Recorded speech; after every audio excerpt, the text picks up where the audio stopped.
is KC Sports Network, proudly presented by Emprise Bank.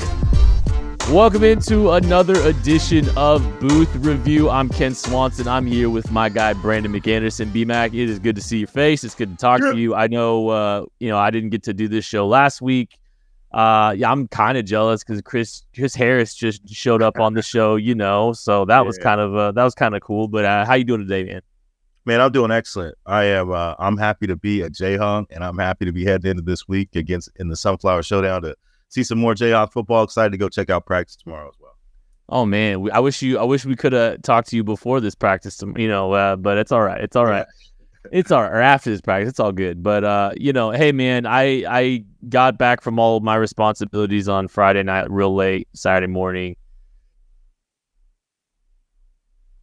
Man, that was just a gut-wrenching moment for that program, and I feel so bad, for Jason Bean and everybody, because that was just an uphill battle, and putting themselves behind 6-10-0 before Bean gets hurt too, that's just a rough way for that game to start.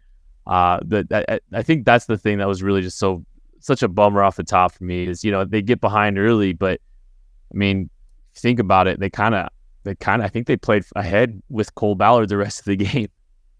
Absolutely. And, beyond that, I'm with you on the gut-wrenching nature of the loss, but man, I'm such an optimist that, I end up every time I want to be upset about a detail that didn't go this way or that, I come back to the fact that this team continued to fight, continued to give themselves a chance to win. The field goal that they gave up to get to 13 was off of a turnover in the red zone, in their own back end. And that only resulted in a field goal. So even that field goal was a giveaway. So if you're looking at every element of how the defense played after the first two drives, they were excellent. Their communication was good. They tackled well. They covered. They made some mistakes here and there, but their backs were up against the wall, and they did what they had to do to keep their team in the game. I liked the motivation. I liked the energy. Right before that big drive where Devin Neal got everything started, I remember seeing Craig Young standing on the field, screaming, pumping his fists, encouraging those guys to get going. This is just a team that is as recently as last year was like, man, we don't have Jalen Daniels. Now we don't have Jalen Daniels or Jason Bean, and we're still playing competitive football with a middle of the pack Big 12 team with top end talent. Let's not get that confused. Texas Tech has as many dudes as anybody in the Big 12. Now, they've had some injuries at quarterback. They've had some execution issues. They've had some, had to onboard some younger quarterbacks, but that's a talented group, player for player.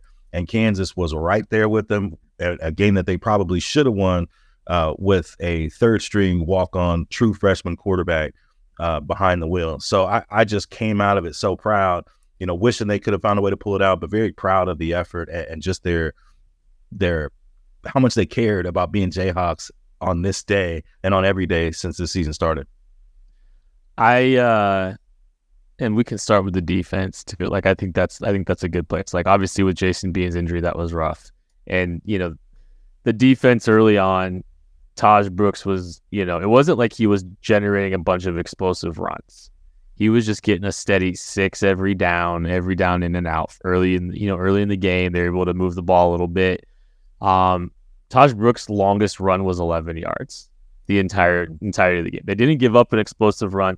They didn't give up an explosive pass play or very many explosive pass plays in the entirety of the game.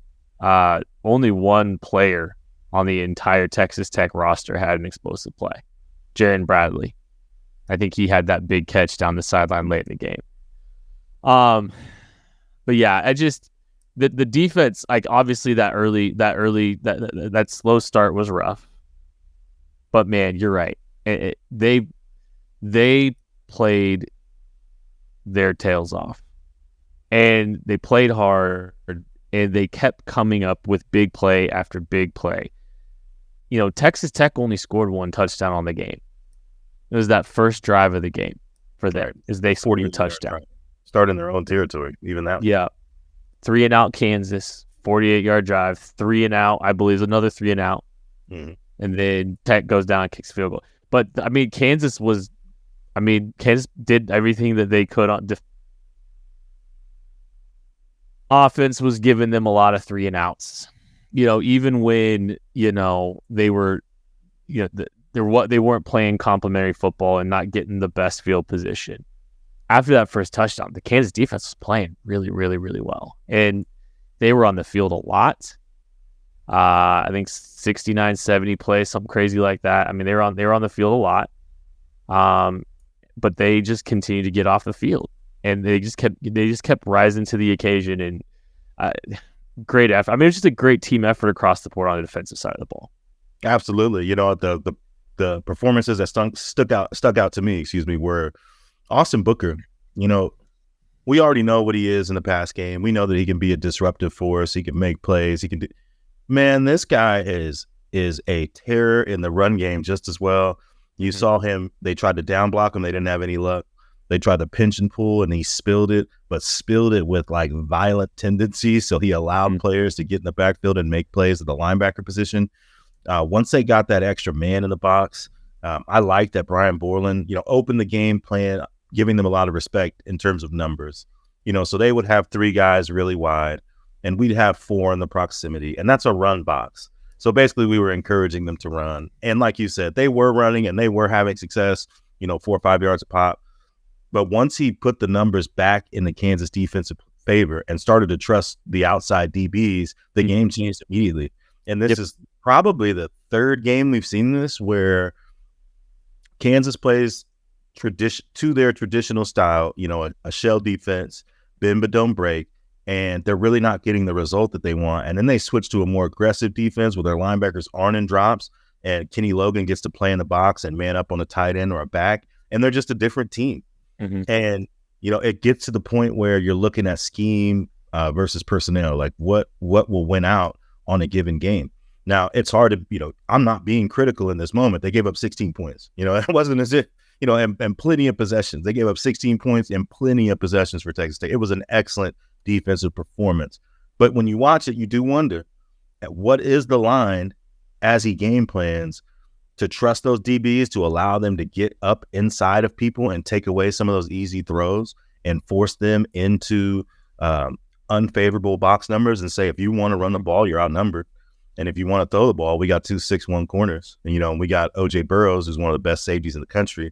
Finally, he's in the top 10 for defensive players on Pro Football Focus, which we've talked about our beasts with PFF. But I'm glad that they acknowledged OJ and what he's doing this season. I want everyone to know that OJ is incredible.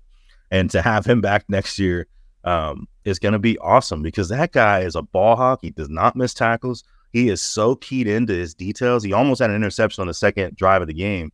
His second throw that he even put in the air anywhere down the field, OJ almost picked that off as well. So I just like our secondary, and I would like to see them get a game plan from moment one that says our guys are better than your guys. So we're going to load the box.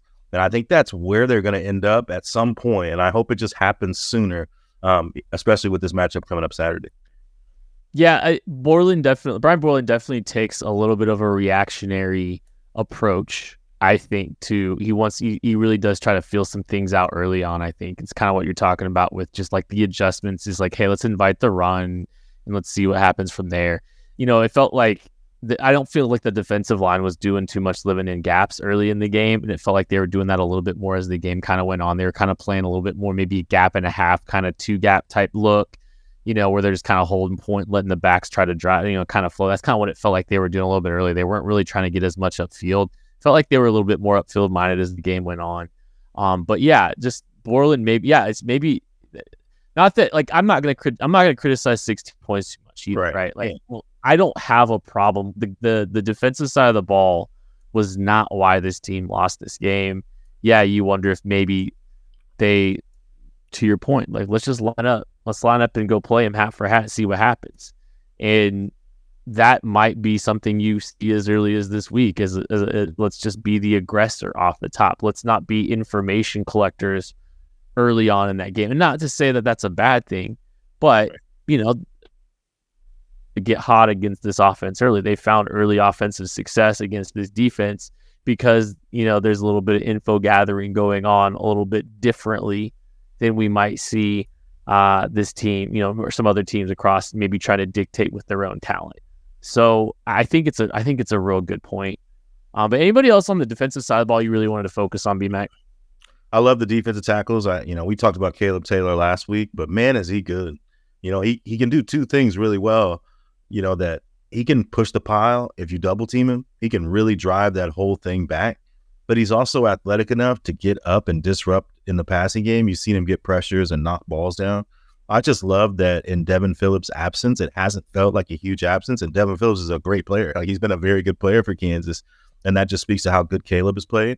I thought Jeremy Robinson and Booker on the defensive end spots really disrupted their run game and really gave linebackers and safeties more time to get up and make plays. I thought that was impressive because we talk about, different position groups, like the receiver group will have a game where all they do is block, and then they'll have a game where all they do is catch. That goes to the defensive end group as well. There's games where they dominate with pressure, and there's games where they dominate just getting in and being disruptive in the run game. I like the way that those guys played. I thought Rich Miller has looked really healthy the last 2 weeks. I thought he played well again. So I'm excited to see these guys continue to get opportunities. I like that they were able to get some stuff on Kobe.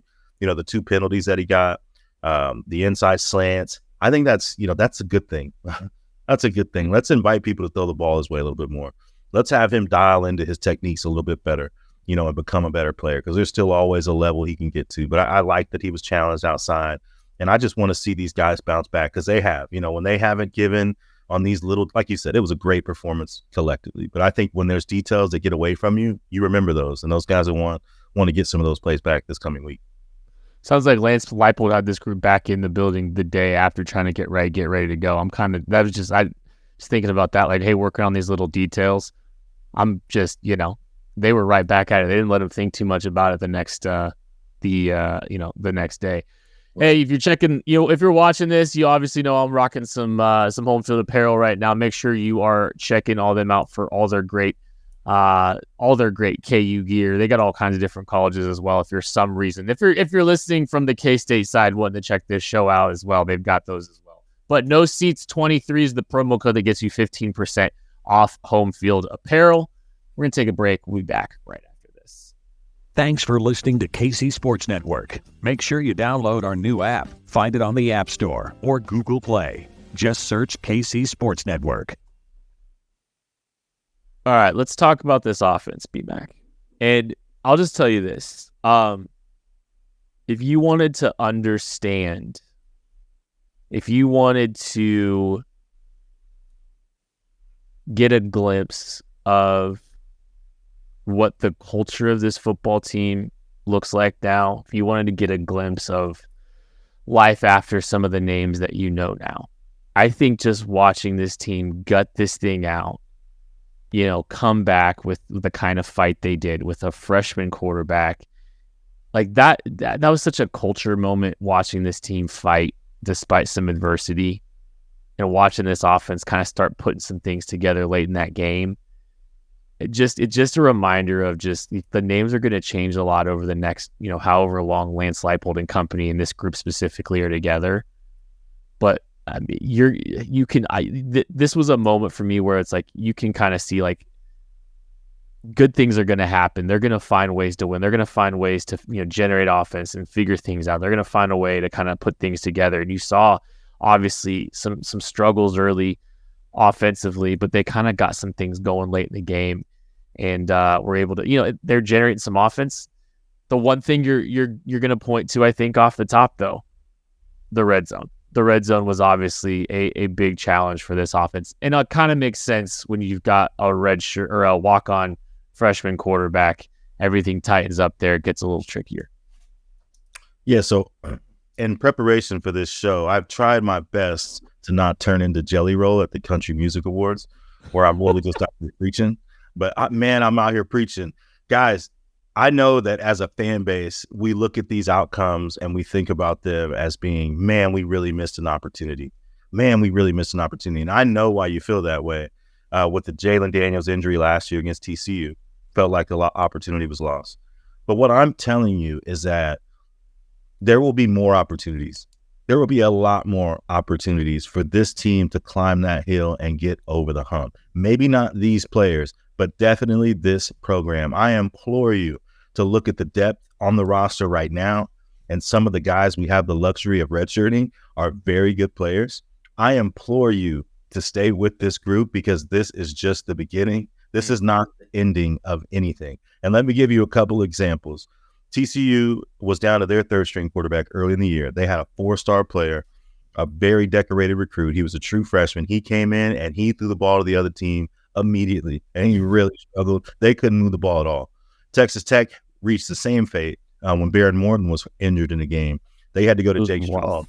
Jake Strong is a top 300, 4-star, every accolade in the state of Texas in high school football he had, and he really struggled, especially against K-State. I mean, he threw 4 or 5 interceptions in that game alone.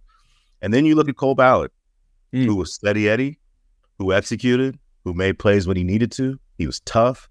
He was dialed into the game plan. He had some know-how that you're not used to seeing from a true freshman quarterback. And to put that into perspective, Kansas has 2 true freshmen on their depth chart at all.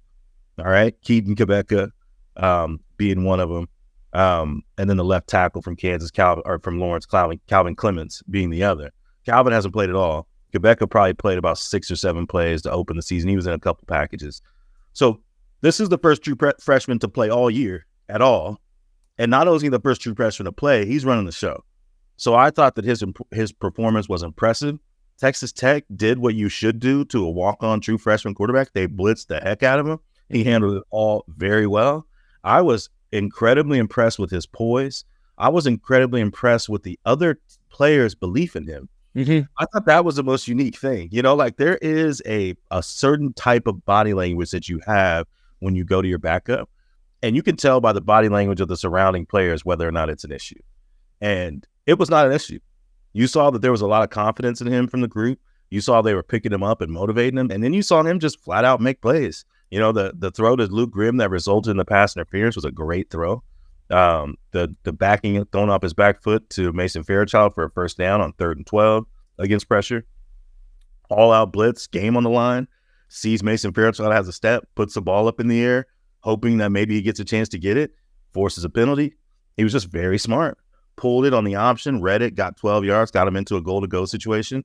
I thought his performance was incredible, and I come away from that game pretty optimistic about his future if he is the starter this Saturday.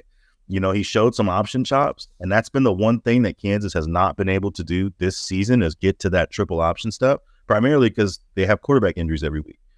So that I'm interested to check out. But I was very impressed with Cole Ballard. I was very impressed with the veteran receiving core, and Lawrence Arnold and Quentin Skinner made big plays down the stretch. You know, Devin Neal is just a playmaking machine. They got their run game going. I thought the offensive line did not play well to open the game. I thought they really struggled in the first half to move those bigger athletic Texas Tech interior linemen, and they kind of had their way, but they bounced back. They found a way to compete. I thought that 98-yard drive that resulted in a, you know, tackle for loss on the goal line, that was impressive, man. That was with they didn't have a halftime. They didn't have a chance to discuss really anything with Cole, and they were able to figure out a way to get the ball down the field. And, you know, they went for the touchdown because I think in their eyes, they were thinking we might not get down here again. Well, they got down there 3 more times. So I think that speaks to their belief in Cole and his ability to execute and just see the field and make plays. I have a lot of things about Cole Ballard that I want to talk about. And like, I think one of the things you see, I don't think there was any restrictions on the playbook when he jumped in. No. And that's impressive in and of itself. They're trying some of the fake look to the sideline stuff. They're executing some of the stuff, like some of the little intricacies of this offense where they're doing the fake look, quick snap to try to get people, you know, caught off guard looking back to the sideline. They're, you know, trying to execute sugar huddle stuff. I will complain about the sugar huddle real quick. I can't stand it. I don't get too critical of this team very often, but I've just seen that sugar huddle so many times over the last 3 seasons, and I rarely remember it actually working. The rushing to the line of scrimmage, trying to get snapped, I don't think it's done much for them as far as generating offense. And I don't think it's done much for them. I don't think it's given them an advantage at the line of scrimmage in some of these short yardage situations that they're trying to get to. I don't think it's, you know, I just haven't seen it work. And it feels like, you know, Texas Tech was ready for it. And Texas Tech did make it. They blitzed. They rushed that guy just split a gap and ran through. That's just something like I struggle with. I don't like it. I'm not a fan of it. But that's my little one of my few complaints about the offense, because you're that guy. Kent Swanson hates sugar. I hate it. I hate it. But just, I don't know, man. That's something I struggle with. But they did whatever they wanted to do with Cole Ballard. Like there was nothing off the table, I don't really think. I mean, even some of the option stuff, they were still running it. And that I'll get to that in a second. So I thought his command of an understanding of the offense was great. How hard he ran was so fun to watch, and how hard he played was so fun to watch. And if you want to talk about guys wanting to rally around somebody, that's why. And you saw that run down in the red where someone's earpiece popped out. I don't know if it was Cole's, I don't know if it was the guy he hits, but there's just a white earpiece or something falling out of a helmet. And just watching him run with the kind of aggression that he has, that's why people are going to rally around him. I think, there was a level of fearlessness to him. The moment wasn't too big for him. The offense wasn't too big for him. The situation wasn't too big for him. He was there were freshman mistakes for sure. Like but it was some of his freshman mistakes where I'm going to just hang on the ball a little bit too long. I'm going to get rocked. I'm going to get this ball off, but I'm going to get rocked. It still wasn't, it was not, his toughness still shown, even in some of the moments where maybe you would like to see him processing and seeing some things a little bit quicker, right? But I came away very impressed with him. I get why they want to try to redshirt him. Yeah, absolutely. Yeah, you saw the call, the play action throw to Torrey Laughlin. That was a 22-yard gain. Great that call. was a play, went up to the line of scrimmage and changed the play. You could hear him say, kill, kill. So like you mentioned, there was clearly a trust from the coaching staff to him that there was not going to be a huge difference in terms of the play calling. The interesting thing about Cole Ballard is during the first 2 weeks of camp, he lit camp on fire. I mean, he was the guy that really stood out. When you talk to the coaching staff and some of the players and some of the support staff, his name came up a lot. Now, he cooled off because he's a true freshman and quarterback's a hard position, but that kind of gives you an idea of what his expectations were when he came here.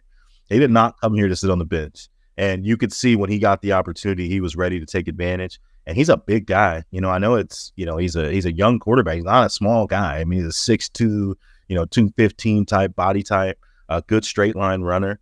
He doesn't have the kind of pizzazz and zip on the football that those other guys have, but he also doesn't have any issue getting it there. No. I thought he threw it with a good level of touch. He threw it from different platforms, backing up or rolling to one side or the other. He just made good choices, and he did, like you said, he threw that quick out to open the drive. It looked like the game was over, and the guy dropped the pick six.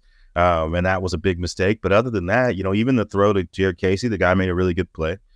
He could have put it a little bit further out, but there wasn't a lot of glaring mistakes other than, like you mentioned, holding the ball. One of those sacks was like a boot rail, throwback kind of thing. So, you'd want to stick with that. He maybe missed some checkdowns, on some crossers. But I mean, there was just not a lot of issues in terms of his understanding of what he was looking at. And I think that bodes well in that Texas Tech blitzed every play. I mean, they were run blitz. They run blitz from the moment the game started. I think that is something that Kansas is going to see a lot of this week too.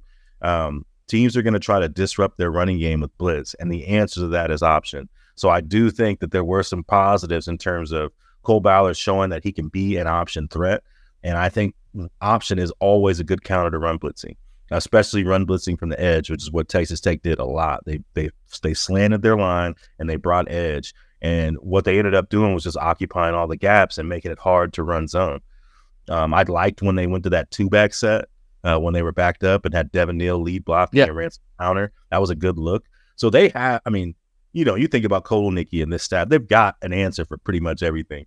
It's just a matter of what's that starting game plan, what fits the quarterback well, and how can they execute it. But this team is not looking at Cole Ballard like their season's over. And that's what I would say with absolute certainty. This K-State game here before we get out of here.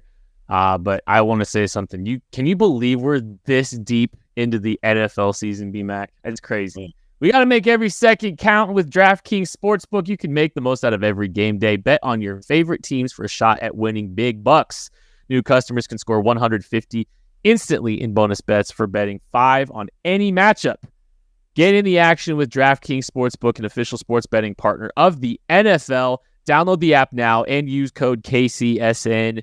New customers can score $150 instantly in bonus bets for betting just $5 on the NFL, only on DraftKings Sportsbook with code KCSN. The crown is yours. Gambling problem? Call 1-800-GAMBLER.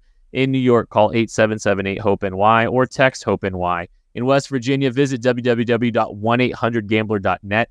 Please play responsibly. In Connecticut, help is available for problem gambling. Call 888-789-7777 or visit ccpg.org. On behalf of Boot Hill Casino Resort in Kansas, must be 21 or older in most eligible states, but age varies by jurisdiction. See DraftKings.com/sportsbook for details and state-specific responsible gaming resources. Eligibility and deposit restrictions apply. Bonus bets expire 168 hours after issuance. Terms at sportsbook.draftkings.com/football terms. So yeah, you for showdown if you are so inclined. Go throw some money down on the Hawks if you want. I think there's some good odds for them because they are underdogs for this game. Let's talk about this Kansas State game. Obviously, this team started to find their footing a little bit offensively in the second half of that game. You talk about the option game. I think that's a great to start. And that's something you were kind of talking about right before we went off and went to break. But I think the option game was looking really, really strong with the football. Running the ball, utilizing his legs. He's plenty athletic enough to be able to execute some of this stuff. And I mean, ultimately, getting an explosive off the option play was something that, worked really well for Kansas late. And I'm with you. I wouldn't be stunned if you saw them kind of employ that a lot in this game here. Absolutely. I think that's the way they have to play. They've got to get those numbers back in their favor when they can. And a good way to do that is option. And to give you background on what I mentioned before was, being as an option quarterback, that's not his thing. You look at his speed and you would think that it was, but he struggles with angles. He struggles with correct option angles. Sometimes he's on it, like against Texas, he had a couple good runs. He was on the angle, but he misses it most of the time. There was a run early. There was a speed option early in the game that might've been 6. If he was a little bit more on track, it ended up being a 9-yard gain, but you can see his tendency is to just widen. And the funny thing about that is that that's what the defense wants you to do. They want to widen so you can give them more time to run over the top. I saw Cole seem to have better angles in terms of pulling and running straight lines. So I expect them to be improved in that area. The other part of that is they've got a bunch of different ways to get people involved in option. So to me, when you're playing Cole Ballard and Cole Ballard's going to be in the game plan, you know who else is going to be in the game plan? Torrey Loughlin. And that's always a good thing. His versatility as a blocker and escaping out of the backfield, I think those two things go hand in hand. Like I said, I am a ridiculous optimist. So if you're telling me Cole Ballard's going to play a lot and going to start the game and the game plan is going to be built for him, Torrey Loughlin is going to be in that game plan. And I think that's a good thing for Kansas, just with his ability to run route, block, and really do whatever you need him to do. The second part of that, too, is that I think you'll see more movement to get to option, which I thought is what made them unique last year, was the many ways that they could get into option looks. Jared Casey plays heavily into that. Torrey Loughlin plays heavily into that. Some of that motion and shifting plays heavy. It just really opens it up and makes it really hard to defend Kansas. And on top of that, you've seen Kansas really create a whole new run game this year, where they've been outside zone, they've been the pools, the man blocking schemes. They're just really versatile when they get all the way into their run game bag. Now, I'm hoping that with Cole Ballard's ability to run the football, that you start to see some of those difficult looks that are really hard to defend. So a lot of thoughts. Yeah, I think you're going to see this. This feels like if you've got, and look, I am excited about Cole Ballard and his outlook and his future. I think he did some really good things. I think Kansas can win this game with him. That being said, you still want to try to make it easy on a freshman quarterback that's not had a ton of experience in the Big 12 in the kind of magnitude of a game it was. And I think you saw KU do some things in the second half to try to help take a little bit of the pressure off of him. Some more of the Wildcat. I mean, they tried to throw the ball in the red zone with Devin Neal, over put it in the hands of the freshman quarterback. And like after some of the lack of success early in the red zone with him, they try to make a few adjustments. That's not knocking, just a tough.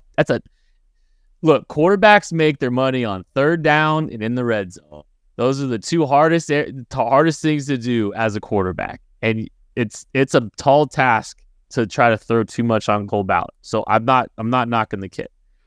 But I do think this game, and not that they're just going to go out and run Wildcat the entire time or anything like that, but this is one of those games where a lot of the stuff that you've set up over the course of the season, you pay off, I think. And, because of the situation you have at your quarterback position, I think it's good to take a little bit of pressure off him. You talk about Torrey Loughlin, there's a lot of little things that, we talk about as a blocker, as a runner, as a receiver. He played a little bit of quarterback too. You might have a few Torrey Loughlin wrinkles in there. Maybe he's throwing the ball once or twice. Maybe he's taking a few more snaps and they're running a little bit more read stuff. I don't know. I don't know what it looks like. I just know that this is a game where nothing's off the table. And you come up with a few ideas here or there to just try to take a little bit of pressure off your young quarterback, give K-State a variety of looks. I think they can do some good things. That requires staying ahead of the sticks, though. Your base principles have to be on point. You have to execute the little things, and you got to put yourself in some favorable downs where you can try a few things here or there and try to catch them off guard with a few things. So your core principles have to still be what they are, and they still have to kind of, help set the tone and dictate the game. But, Kansas will have, I think, some wrinkles ready for Kansas State to give them. Absolutely. And I'm glad you brought up the red zone stuff. I'd, seen the fan base with frustration, and rightfully so. But, especially with the red zone play calling, and there's just not a lot of space down there. So when you got a guy that hasn't played a ton and now he's in live action inside in the tight red and some of those goal to go situations, it's hard. That's just like not a lot of space, and it's hard to anticipate in that space. If you're not getting man, you really can't say, oh, well, my guy's going to be over here and that's where I'm going to throw the football. And Texas Tech was playing a lot of zone like they should against a young quarterback, especially down there. So really the only option, would have been a jump ball to one of the physically advantaged guys. And they didn't choose to do that. They wanted to keep the ball out of harm's way. And they were right. They'd helped them stay in the game. It helped them tie the game up late. So, if you look at those coaching decisions and you're critical, they were right. They were able to salvage it with defensive stops and get the tie game that they wanted. So I do think that that's just hard for everybody. And, and what he was able to do on third down was a much bigger deal. Keeping them at their average pretty much, near 50% on the day. I thought that was a much bigger deal than what he did in the red zone. But I feel like those are the kind of things that he'll grow towards. And oh, sure. In response, they'll in that tight red, that 30 to 40 they'll just be more aggressive there, which is what they'll have to do. They'll have to be more aggressive on pushing the ball down the field when they do cross midfield to avoid some of those tight red zone situations. And so they'll improve that. Like I said, everything you've thought of, they've thought of. So there's just nothing you've thought of that these guys aren't preparing for. So I'm excited to see what kind of wrinkles they have. And make no mistake, this team is going to try to win this football game. They're going to pour everything into the opportunity to win this football game. It's important to these players, this staff, and especially these seniors going out not having beat this team. That means something here. And I expect them to pour everything into this opportunity. Yeah. I don't think it's I don't think it's a death sentence that this team doesn't have Jason Bean for this game. And obviously you'd like to have him, but I do think that there is I think there's a path to success, offensively for this team, to go out and win this game. It's not gonna be easy, and you're gonna have to try to limit the mistakes as much as you can. You're gonna have to run the football successfully, I think, and you're gonna have to try to play complementary football with with your defense, with your run game, and just try to help support your young quarterback. But I don't think this is a doom and gloom scenario where this team can't go out and win this football game. It's just going to take a big effort, and it's going to take a collective effort. But to your point, this is a group that's always been about the collective effort. And they started figuring some things out, I thought, late in the game. Obviously they score 13 points in the second or in the fourth quarter, almost come back, and when they tie that football game, and we know what happened at the end. But I mean, I think this, I think there's still plenty on the table, and there's still plenty for this group offensively to do some good things and do enough to help them win the football game. I think the defense, BMAC, you spent so much time talking this year about Kansas defense at home. And that's shown itself, I think, the entirety of the season. Another really strong performance for them this week. They've played well at home. Like, that's something to take into consideration when you're looking at this Kansas State KU game, is how good the KU defense has been at home. They're going to have to put another strong performance together against an offense that is playing extremely well right now. Absolutely. And what's interesting about some of their home performances is there's been games where the defense has had to play well when the offense hasn't. Iowa State comes to mind, to where we weren't able to move the football at all after the opening 2 drives. And that Kansas defense got stop after stop. They were stingy in the red zone, and they were able to stay in the game. Now, the difference in the last 2 weeks has been Kansas is giving up 98% touchdowns in the red zone. It's the worst in the country. But if you look at the last 2 weeks, Iowa State with Craig Young, they saved that touchdown over that pass over the middle. That ended up being the difference in the game and allowed Kansas to extend their lead. And then last week against Texas Tech, they were able to get multiple stops in the red zone, resulting in 2 field goals. That was a difference in the game. So it cannot be a game where Kansas State is 4 for 4 with 4 touchdowns. That cannot be the winning recipe for this Kansas defense. They have got to stifle Kansas State in the red zone and make them kick field goals if they have a chance to win this game. And if they do that, I think they will. Anything else on defense you want to talk about before we get out of here? No, nothing I can think of. I'm just excited to see the ways in which Kansas matches up with Kansas State. I think the Phillip Brooks, Craig Young thing is going to be interesting to follow. Do they want to put Craig on Sennett, or do they want to use Kalen Gervin on Brooks? How will they handle that nickel sub? You've seen them kind of go back and forth between the two of those guys. I'll be interested to see how they deploy Craig this week. But I thought they had a good game plan for K-State last year down in Manhattan defensively, and they were able to. If they would have been able to get that stop on the long screen to Deuce Vaughn, that could have been a different game as well. Mm-hmm. So I think they did some nice things last year. I'm interested to see in what ways they kind of carry over into this season. I think, for me, it's starting fast, both sides of the ball. I think it's winning the turnover battle, and I think it's winning the special teams battle. I think those are 3 key factors for Kansas in this game. If you follow some of the K-State guys that we have on KC Sports Network, they've spent a lot of time talking and bemoaning the special teams for Kansas State. That could be a factor here because Kansas special teams have been good. Sean Snyder effect, baby. Yes, sir. But yeah, I think I don't know if it's starting fast as much as it's just not starting slow. Not starting slow. Just it doesn't even have to be a fast start. Just you can't start slow. You can't put yourself too far behind early. You can't play from behind. You need to play in a neutral kind of game script. With a young quarterback, I think you need to run the ball effectively. Gotta limit your turnover, and then special teams. So those are the things that I think are really important to me if Kansas is going to pull this off. And it would be a pretty special moment if they're able to pull this one off. And there's absolutely nothing that you can take away from this program and where they're at and what they've done and how far they've come in such a short amount of time. There's absolutely nothing you can take away from them. And there's been so many signature moments in this season that give you the reason for optimism for this program. And I don't know if Kansas is going to be able, there's a lot of adversity that they're going to have to deal with to win this football game. I'm not sure if they're going to be able to do it, but K-State better be looking over their shoulder because, their dominance in this series is not going to be lasting much longer. Because Kansas football is playing at a remarkable. They're just what they've done in such a short amount of time is so impressive, and I can't get over it. And I genuinely believe this team is on to great things. And when the college football playoff expands to 12, Kansas is going to be in that conversation, several years in the future, as long as Lance Leipold and company are in town.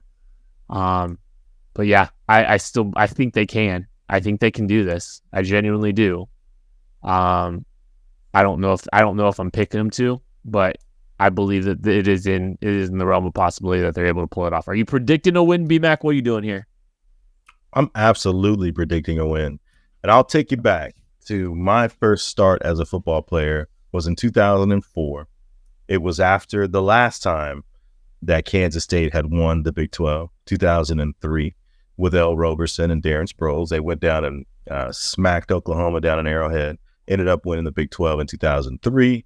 2004, they came to Kansas for a night game. It was my first start. We ended up winning that game 28-24. Big run from John Randall to finish the game.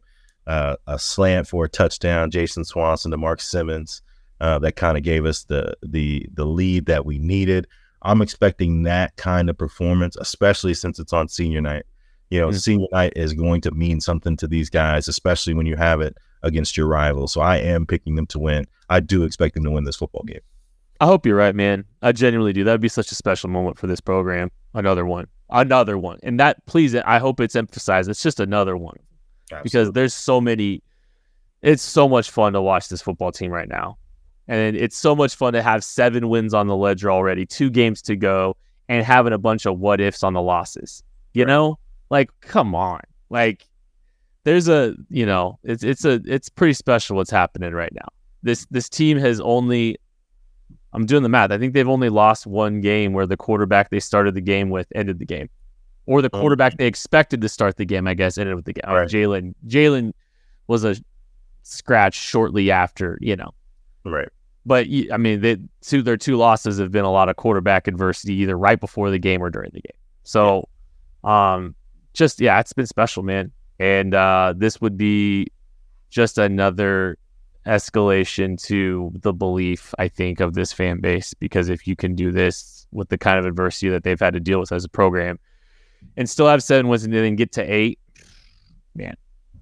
Come on. Be pretty special. I'll be excited to watch this game. B-Mac, I'm sure you're going to have a great time on the sidelines for this one. I'm insanely jealous of you, buddy. That is going to do it for Booth Review. Yeah. For B-Mac, I'm Ken Swanson. We'll catch you later.